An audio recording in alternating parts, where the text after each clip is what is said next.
Au début, ce n'était qu'un peu de fatigue, quelques nuits volées au sommeil, quelques repas pris sur le fil, quelques ça ira demain au réveil. Je répondais toujours présente, je trouvais toujours une solution. J'avais appris à serrer les dents, à avancer sans poser trop de questions. On disait, tu peux compter sur elle, alors j'ai cru que c'était mon rôle d'être celle qui tient debout quand tout le monde perd le contrôle. Un peu moins de repos, un peu plus d'effort. Je pensais pouvoir tenir longtemps encore. Les premiers voyants se sont allumés, mais je continuais de rouler. J'ai ignoré le voyant rouge, je pensais qu'il pouvait attendre. J'avais encore tant de choses à faire, tant de personnes à satisfaire. Je croyais être indispensable, je croyais que tout dépendait de moi. Mais le monde a continué de tourner. Quand je n'étais plus là, j'ai roulé sans carburant. J'ai avancé jusqu'à l'épuisement, jusqu'au jour où le moteur n'a plus démarré. Au travail, on savait où me trouver, toujours fiable, toujours engagé. On ajoutait une mission de plus parce que je ne savais jamais refuser. On profitait de mon sérieux, de ma conscience, de ma gentillesse.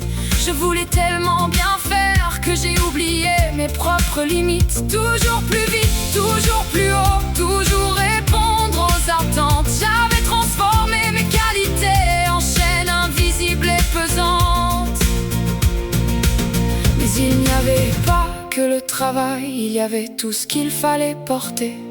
Les rendez-vous, les problèmes, les besoins des autres à anticiper. Être celle qui pense à tout, celle qui gère sans rien demander. Celle qui dit ne t'inquiète pas, même quand elle n'en pouvait plus d'avancer. Parce que tant qu'on ne se plaint pas, on peut continuer des années comme ça, jusqu'au jour où le corps décide de parler à notre place. Alors on devient une poupée de chiffon, les fils usés d'avoir trop porté. On cherche au fond de soi celle ou celui qu'on était. On n'a plus la force de réfléchir, on n'a plus l'énergie d'avancer. Comme si tout ce qu'on était avait fini par s'effacer. Ce n'était pas un manque de courage, ce n'était pas un manque de volonté. C'était le corps qui criait enfin. Maintenant, il faut écouter.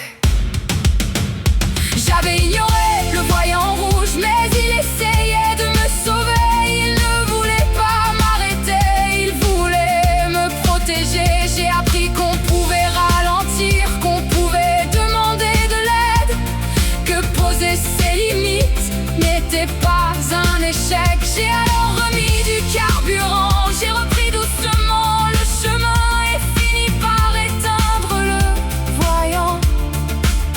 Je me suis fait une promesse, celle de m'écouter avant de m'épuiser.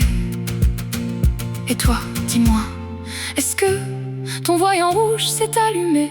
Et si ce n'est pas encore le cas, mais que les premiers signaux sont là, écoute-les maintenant, c'est important. Car parfois, quand on dépasse sa limite, quand on entre dans le rouge, ce n'est pas une exit. Il faut du temps pour réparer, du temps pour retrouver son souffle.